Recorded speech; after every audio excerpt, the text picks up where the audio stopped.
Randa, smile. Not live yet.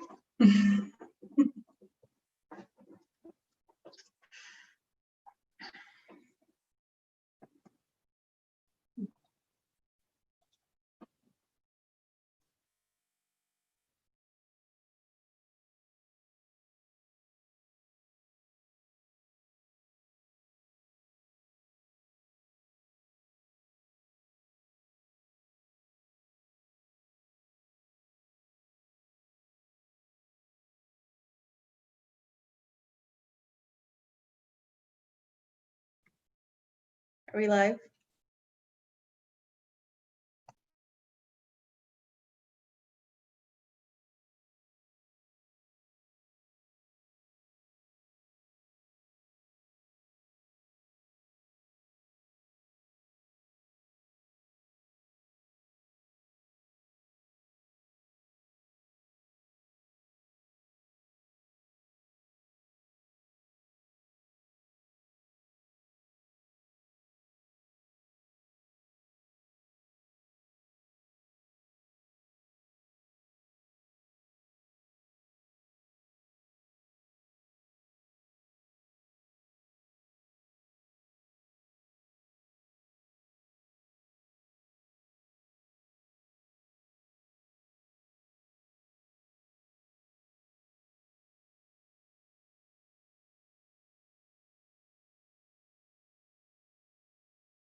Good evening.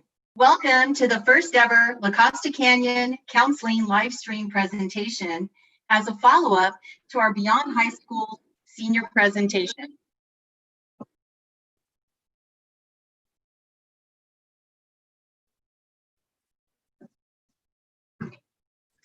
First, I'd like to introduce myself. My name is Randa Espinosa, and I am the counselor for the students with the last names beginning with ES through JI, and the AVID counselor.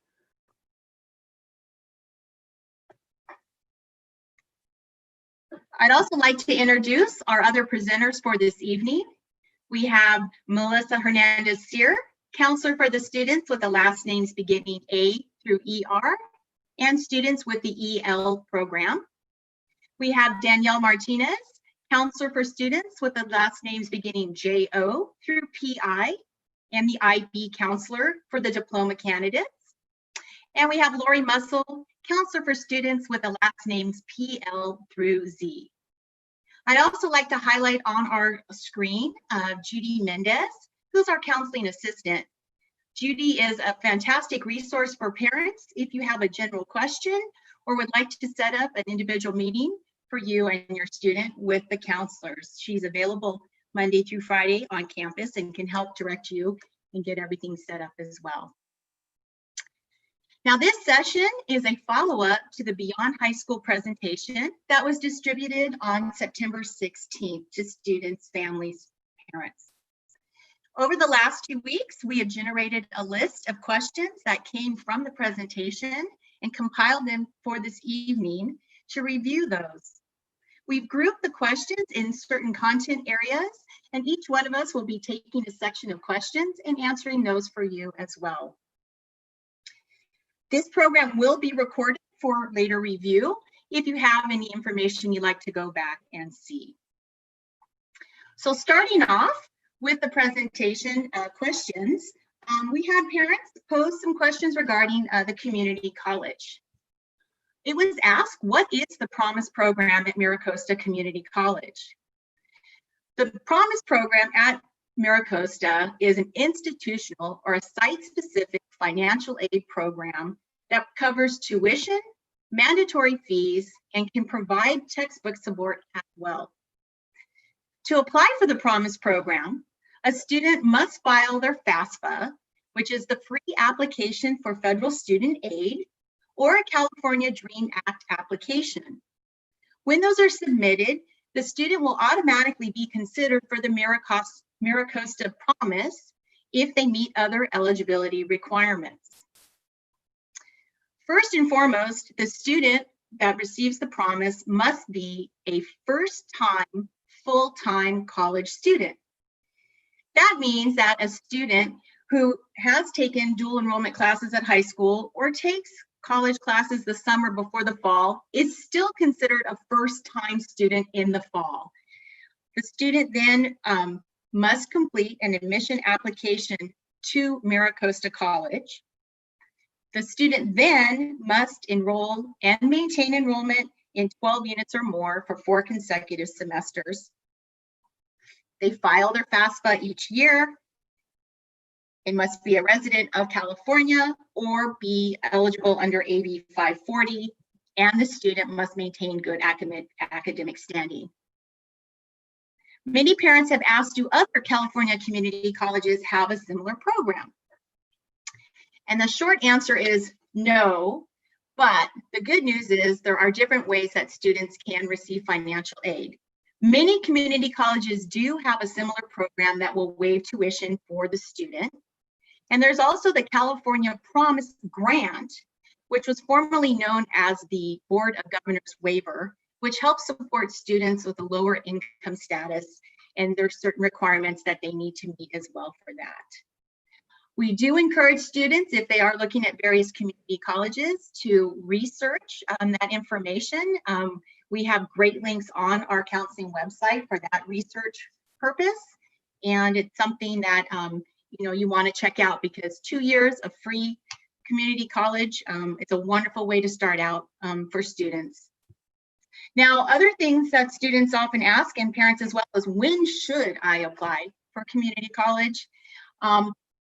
Unfortunately, or fortunately, students can apply all the way up through July prior to that fall semester.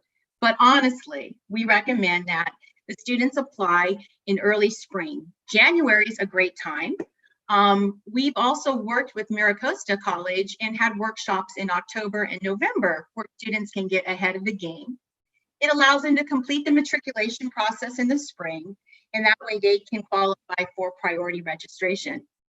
Now, there is a community college application in California called Open CCC, and we have the link posed in our presentation as well as our counseling website. The student completes the general information and then selects the community college from the listing there, and then that information goes forward to that particular school. Love to answer any particular questions. If you have about those with students, feel free to email or connect with us on those. More information, we hope to offer some virtual workshops, or if not in person, hopefully in the spring, to help students through that process as well.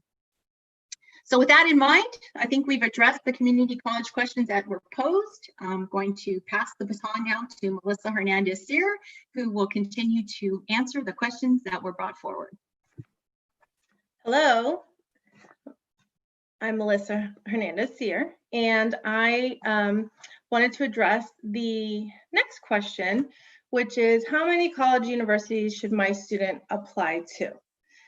We recommend keeping your college list somewhere between 9 to 12 schools, keeping in mind that each application can run approximately $50 to $80 per school. This list varies from student to student, but on average, somewhere between 9 and 12 is a good starting point. The next question that goes along with that is, how does my student determine their reach, target, and safety schools in which they're applying to? When reviewing the school list, it's easiest to place the colleges in the three following categories. We recommend reach, target, and safety. The best way to determine that is by looking at the mean GPA for each school on the list, and then taking your student's transcript and comparing their GPA to that mean average for the school. So for UCs and Cal States, you would compare the average or mean GPA to your 10 through 12 GPA listed in Aries. For Common App schools, private schools, out of states, you would use your 9 through 12 GPA to answer those questions and to make that list and that comparison. And when looking at your reach and your target and your safety schools, and you're averaging the cost per application, there are opportunities where schools will allow for financial waivers. So for Cal States and UCs, those application waivers are determined within your application once you enter your financial information. For Common App waivers, please see one of us, your counselor, your Alpha counselor, if you qualify for free or reduced lunch through our school, or if you have qualified for an ACT or SAT waiver in the past, and we're happy to work with you on those waivers. The next question that we got posed was which portals should my student be utilizing? So once you finalize your initial wish list, it's important to pay attention how to apply to each institution. The question specifically is asking about the application portals. So for the UC and the CSU, University of California and Cal State universities, each of those have their own site, and you can find those links active in our presentation. For Common App, that covers approximately 900 schools under their umbrella. And many schools will have you use the Common App outside of the University of California and Cal State system, since it's one place where you can enter the initial biographical data information for your student and then apply individually to each school. Coalition, the Coalition app is a similar app to Common App. It only covers approximately 200 schools, so it's a smaller amount of schools under that area. And that is an additional portal that your students will have to apply. And then there are several private and out-of-state portals that your students will utilize depending on the school. So for example, if your student is interested in the Texas system, they would use UT system to apply for their schools. And if your student is applying to a school, for example, as Georgetown or MIT or any of our military academies, those are all individual as well. So when you're creating those reach, target, and safety lists, also keep in mind how many portals and how many times your student is going to have to apply to each of these schools, because that does equate to time spent on the application process. So this is our very number one popular question that we've received, which was regarding ACT and SAT. So for this answer, we did turn to fairtest.org. That is the institution that has been reporting to many sites from many parents and students for years regarding the universities and the colleges that explain what test optional and test blind are. So the popular question was, what does it mean to be a test optional school or test blind? So more than 2/3 of the four-year colleges and universities for the fall of 2021 will not require applicants to submit ACT or SAT for their admission. And that equals to approximately 1,570 schools on the list for this year due to new COVID-19 protocols and requirements for our current senior class. So what test optional means is that a student who does not submit results from their SAT or ACT will neither be disadvantaged or advantaged when the college admission is reviewing their application. When a school is test blind, it means that the institutions will ignore, even if the applicant does submit their scores if they have them, and that is including our University of California and California State schools. So if your student is still questioning whether or not they can take an SAT or ACT, or if they have not applied for an upcoming date for a test, then we do recommend that they contact College Board to see availability as far as testing, or ACT directly. And then keep in mind testing dates. So if a school is requiring a test score by their application date, your student should have a test score present prior to their application if that school in particular is requiring it. And that could be for some out-of-state and private institutions. So please contact College Board or ACT for further information, as well as our district website, because we do have a list of schools that are SAT and ACT optional, as well as the schools requiring them. So the final question that I'll address is as far as merit-based ACT and SAT for institutions. So this is a financial question. And so because there are so many private, out of state, a common one that our students inquire about is WUI. And then each school can offer individual scholarships based on their institution financial settings. And so that is a challenge to answer as a main answer, but we would recommend that you contact the university directly to inquire what steps you can take if your student does not have an SAT or ACT, so that they can walk you through that process if they're going to require additional information on behalf of your student to see if they would qualify for those merit scholarships or merit money. Thank you. And I'd like to introduce Lori Mussel to continue on with the remaining questions. Hi, good evening. The question I'm going to answer now is, can you review the recommendation process? What is a FERPA? We like to speak in acronyms as educators.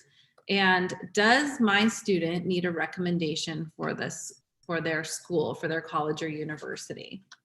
So when applying to colleges and universities, some colleges require 1 to 2 teacher letters of recommendation. If so, then it's important for students to formally ask one of their teachers if they'd be willing to write a letter of recommendation for them. If they agree, it's important to ask them, what do they need in order to do so?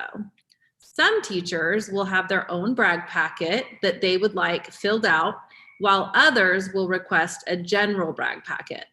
There is a general teacher brag packet in the senior Google Classroom that students can access if needed and requested by their teacher recommender. Some colleges require the school counselor to fill out a secondary report, upload the student's transcript, and may require a counselor letter of recommendation.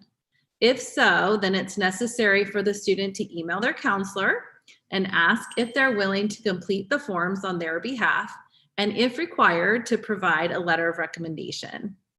The counselor form is usually called a secondary school report. Following the email request, the counselor will let the student know the process from there. Each of us has our own individual Google Classroom for this purpose. Once given access to the Google Classroom, the student will find this current year's counselor recommendation packet to complete and submit by the deadline stated. This packet includes the FERPA, which stands for Family Educational Rights and Privacy Act. By completing the form, it allows your counselor to release transcript and education information. It also allows us to reference any information provided in the counselor recommendation packet. So it's important for each student to determine if they need a counselor letter of recommendation or not, because if they only need the form submitted, then they only have to complete the FERPA and not the whole packet. To find out if a teacher or counselor letter of rec is required, you can view the freshman application requirements for the particular college or university that you're applying to on the direct website.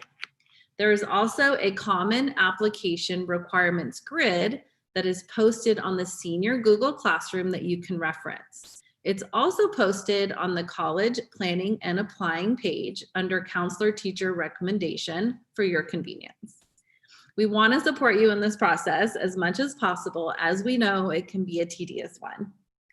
Please remember that Cal State universities and University of California schools do not require any recommendation. Moving on to the next question. My student needs their class rank for their application. Where can they find that? So a lot of times applications will ask for class rank. Our district does not rank its students. If your student is asked about rank on their application, they should state that our district does not rank, or that they can go ahead and put NA for not applicable on their application. It will depend on what the application allows for in that field. But many times we will provide our profile to schools, and it also says that on our school profile as well. The last question for me is, how can I receive assistance with completing my financial aid application, and where can I find scholarships? The FAFSA, another acronym, stands for Free Application for Federal Student Aid. We recommend that all students and families fill out the FAFSA, which opens on October 1st in a few days. You may be eligible to receive loans, grants, work study, and even scholarships. The FAFSA.gov website, again, FAFSA.gov website, has helpful information, a parent's guide, commonly asked questions, and even video tutorials if needed. There's also a help center available with live chat and a phone number that you can call to speak to someone in person. To provide additional support, next week on October 7th at 4 p.m., our district is hosting a financial aid night. Information will be sent out with details and links prior to the event. We encourage you to attend, and we also encourage you to RSVP. We'll post this link on the homepage of our counseling site to make it easy for you to access. In regards to scholarships, there are many scholarships available throughout the school year. Any scholarships that we as counselors are aware of, we'll post in the counseling Google Classroom for the grade level that it applies to, typically juniors and seniors. Please make sure to join our grade level counselor classrooms if you have not already, if you're a student listening to this. The Google Classroom codes can be found on the counseling website under Stay Connected. There are also many community, business, and college and university scholarships. Some colleges and universities include these in their application, while others host them on their scholarship page on the university websites. Please make sure you do not pay for access to scholarships. You should be able to apply for free. Next, to answer the last couple of questions is Danielle Martinez.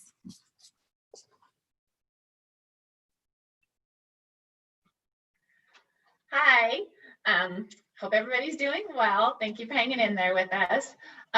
My first question is, how does my student send their transcripts? And there's a number of different reasons why a student would want to send their transcripts. So what we've done is provide on our counseling webpage this nice little script on different ways that our student can send their transcripts. So if you look, you can see, first of all, under unofficial transcripts, a student can actually print their unofficial transcript straight from Aries. So if they log into their Aries account and click on grades and then transcript, they can use this for a lot of times college coaches want an unofficial transcript, car insurance discounts. And right now, actually, it's really beneficial for students when they're filling out their college applications. It's nice to have a copy of their transcript in front of them, just so that they could use that to remember, you know, back, what did I take in 9th grade and 10th grade and 11th grade? The only thing that I would caution when students are filling out their college applications is to make sure when looking at Aries, don't use pluses and minuses. Make sure you're using straight grades, no pluses and minuses on college applications. Also for our student athletes, NCAA transcripts. So those are transcripts that students will need to send off as well. So you'll go through our registrar to send NCAA transcripts. So that's another way. And then also for common application and coalition schools, like Ms. Hernandez-Sear talked about, students who are applying through Common App and Coalition, we as counselors will actually send those transcripts for the students. If they request us to do so, we need to know that ahead of time. But again, as long as they've signed their FERPA form and done all of that, we're gonna upload that transcript directly through those portals. So that's important. I'm also going to talk a little bit about that mid-year transcript in a moment. But if we scroll down, I think we've covered all of the transcripts. Oh, there's also a couple other things. Send EDU is another portal that sometimes we will use to upload transcripts, and that might be through some out-of-state colleges. So they might contact a counselor and just want a transcript to be sent. There's other colleges. We have Parchment, where that's an online portal that students can go in and request a transcript to be sent that our registrar will upload and send. And in the good old-fashioned way, obviously by mail, our registrar can do that. If a student clicks on the transcript request form, our registrar will handle that for a student. Keep in mind, UC and CSU schools do not want transcripts right now. So you will not have to send transcripts to UC schools and CSU schools until they ask you for them. So I'm going to talk a little bit more about paying attention to emails and whatnot a little bit later. But keep in mind that we do put a lot of information on our website to walk you through the process of that. Okay, so next question. This is a big one. We hear this a lot. I heard senior year grades do not count. Is this true? And then what are mid-year reports? And then I'm going to talk a little bit about that. So senior year grades. In truth, senior year grades can actually play heavily on the evaluation of a transcript. When students are applying to colleges, they're being evaluated by what they've done up to that point in their high school career. So a student has worked really, really hard throughout high school. So it's really important that they continue that throughout the rest of their senior year. We all have heard about senioritis. We know it kicks in. Many times it kicks in the second semester of their senior year. They feel like, you know, I worked really hard. I've applied to colleges now. I can relax and I'm done. Well, that's really not the case. It's really important because colleges accept students provisionally. So they're accepting, again, they're accepting students based on what they've done up until that point. Another big thing that students don't always realize is there's something called a wait list. And so for many students, they might get waitlisted to their top school, okay? Guess what? That admissions office is looking for the best and brightest. And so if a student is hoping to possibly get off that wait list, they're going to be really paying attention to those final grades. So it's really important that students maintain good, strong work ethic. They finish strong. They do well throughout their senior year. So that could really affect their chances of getting off a wait list. It's also important that second semester students don't drop classes, that they stay strong. Many times students will come to us because they got accepted after first semester. So a lot of students are already coming to us. They're asking us for letters of recommendations because they're applying early action and early decision. And so many times, you know, they'll find out and they'll get accepted to their school of choice in December. And so again, they back off and they kind of relax. Well, then we have to send what's called a mid-year report. And basically what a mid-year report is, it's that first semester grades. Okay, so it's how did they do the first semester? Are they keeping up their end of the bargain? Are they still doing well?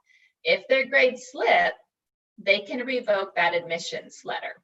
So it is really important that they stay strong and that they basically hold up their end of the bargain. So they want to, that's what a mid-year report is. They're checking in on you. And believe it or not, I've actually had some students who are applying to very high competitive types of schools. They could be Ivy League schools, you know, really competitive schools. And they ask me for grades at the quarter. So it's not always a mid-year grade, but they might just call and say, hey, can I get a quarter grade for these students? So they sometimes want to see that these students are staying on top of things all the time, not just a permanent grade, but quarter grades. So it is important that students are really staying on top of things. And then also the final transcript, or what some students will see on that Common App, is the final report. What we consider the final report is that final transcript. So at the end of the school year, students will be required to send to that one school, that one college that they're actually going to go to, their final transcript. So the university is checking to make sure that they've maintained all of their grades. And that doesn't always mean C or better.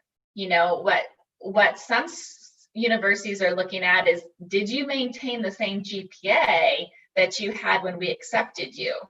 For the most part, they're just making sure that you didn't get a D or an F in any of your courses. But for some of those top schools, you know, your Ivy Leagues, your Stanfords, those schools, they don't even want to see C's. They want to see that you're at that same level as you were when you applied. So basically, yes, everything on your transcript is always going to matter. So we talk to our students about that. You know, we always talk about, you know, if you're going to drop a class, make sure you've contacted the admissions department, that it's not going to affect your, you know, admissions decisions and things like that. So, okay, moving on. Next question. So basically, tips for senior year. For me, I think these ones are important. I've, as a counselor, been on both sides of this. I've been a counselor for, I think this is 24 years, but also a parent of 2 students in college. And so I sympathize with parents that are going through this right now. I can't imagine having a senior, a junior even in high school right now. I sympathize with Miss Muscle, who has a senior in high school right now. It's tough. What I would say right now is, and this is very true, remember to breathe through the process. Your teenagers will feed off of you. They feed off of your attitude, your stress. This is a tough process on students, and it's a tough process on parents. The one thing that I would also say is keep in mind that things don't always work out the way that you think it's going to work out, but it always works out. It's always, things will work out. It might take a different path and a different road, but you'll get through it. You might have some tears. They could be sad tears, they could be wonderful tears of joy, but you'll get through it together. It can be daunting, but support each other, support your kids. We want to support you. We know that it's hard right now, but we do care. We care about our students, and so please use us. We're here to help you as best that we can. But breathe. Stay organized with your college applications. It's a lot. Like, again, Ms. Hernandez said, many students are applying between 9 and 12 applications, some fewer, which is great, some more, that's okay too. So being organized is really important. So if you're, if you have a folder with things, that's great. Paying attention to deadlines is really, really important. That's crucial, because in college, deadlines are deadlines. There's no extensions. There's like, oh no, we'll give you another day. There are deadlines. If you miss that application deadline, there's no going back. So it's really important that you're paying attention to deadlines when it comes to, accepting an admissions, that May 1st deadline, getting your transcript in by a certain deadline. Those things are really, really important. For me, I've noticed with a lot of students who have talked to me, who've come into my office, passwords are a big deal. When you're applying to so many universities, or if you have a Common App portal and a coalition portal, and then you're applying to UC and CSU, passwords, write them down, or have your students have them in their phone under notes. A lot of times when I'm helping students with their applications, we have to log in and they don't know what their passwords are. And so keep them in a safe place. And many times I say, try to keep the same password. I know some people are like, oh, you shouldn't have the same password because then people can steal them. For this purpose with colleges, it's nice to have the same password so that they can remember them and access that. So the next slide, please. Checking your application email address and student portals. That's really important, because that's how colleges are going to communicate with students. That email is going to be the way that they're going to say, I need this from you. You're missing this. We haven't got a transcript from your counselor. We are still missing this piece or that piece. And if you missed it, you missed it. And so that is something that many times students will forget to check, that portal. So it's really important. And there are times where, we're trying to communicate if there's a missing, piece of something, it can be corrected right away. We have students who will come in and say, Ms. Martinez, they're telling me that they haven't received this yet. And we can sometimes get on the phone really quick, and it's a quick fix that maybe they have received it, but it was like still in their portal, or we can, send them a quick, fax or upload or whatever. So it's really important that they check that email address and their portals often. Watching Mav Nation for upcoming senior activities and updates through e-news.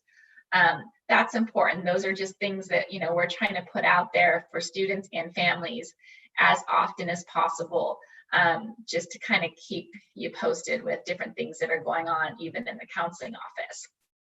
And then our website. I will tell you, and I always want to give Mrs. Muscle a lot of props with our webpage, because I think she has done a phenomenal job putting so much valuable information. If you can just scroll through all of these links, whether it's college and career, academics, a social, emotional, but I know we're really kind of focusing on the college and career right now. There is so much valuable information here for you to look at. Just on the college and career piece, we have grade level pages on our website. So we really want you to be able to look at it and access it. Again, we have the transcript information. We have, college information, college admissions at a glance, how do I apply to a four-year college, is pretty much, that the NCAA, Maricosta, the career technical education, just pretty much anything and everything, things that we get that we think are valuable, we put on our webpage for you all. So we really want you to utilize it as much as you can. So we just wanted to highlight that. And then just, going back to our initial presentation, we want you to know that that is still there for you to view and to look at. So that way, if you have, any other questions, we've kept the presentation. Any presentation that we ever do, we keep on our website for you. So, things that we do with our students in the classrooms, we'll be doing virtually, obviously, right now. But anything that we do typically that's a presentation, we will put on our website so that parents can see what we're doing with our students. So we wanted you to be aware of that as well.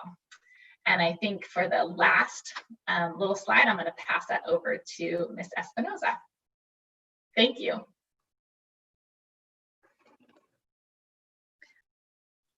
So parents, we wanted to thank you so much for joining us for this presentation.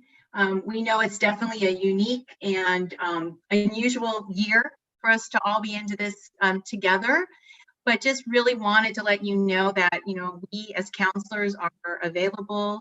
We are here to support you, your student, through the process, beyond the college process as well. An amazing team of counselors, and with Judy Mendez as our counseling assistant there to help assist and get us connected. We know that we're going to make this a great year. So on behalf of the La Costa Canyon counseling staff, we hope you have an amazing, albeit an unusual and unique year. And as always, from the bottom of our hearts, go Mavs. Thank you.